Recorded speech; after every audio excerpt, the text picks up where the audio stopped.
C'est pour lier les théories apprises dans les cours de l'économie verte et développement durable que ces étudiants de la première licence inscrits à la faculté de sciences au département de l'environnement ont été en visite guidée dans la commune de Mongafula à Matadi-Mayo.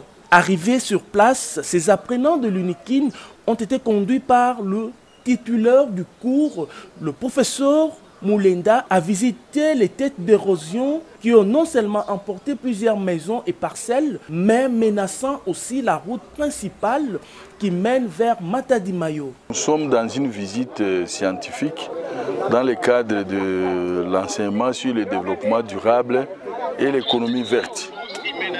Alors, cet enseignement insiste sur la régénération des écosystèmes naturels comme condition sine qua non pour accéder à un développement durable.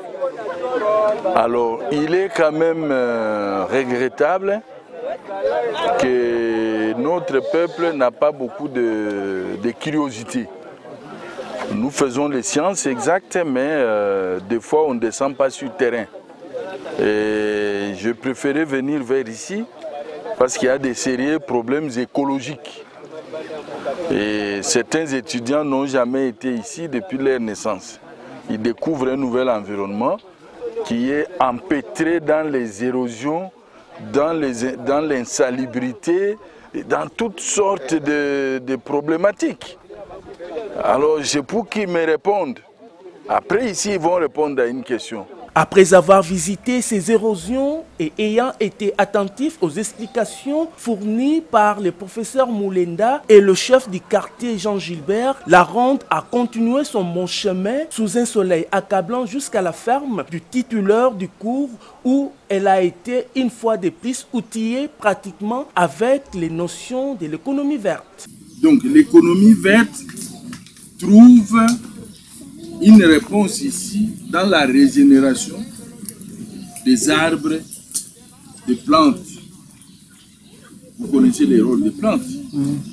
Voilà. Donc ici, nous faisons un contre-tour. Pendant que les gens déboisent, nous voulons déboiser. Au terme de cette visite guidée, les étudiants n'ont pas manqué à exprimer leur joie. La génération de l'écosystème. Mais j'ai fait comme constat, la façon dont nous exploitons les écosystèmes maintenant, la génération future n'aura pas vraiment quelque chose si nous ne tenons pas compte de les conserver.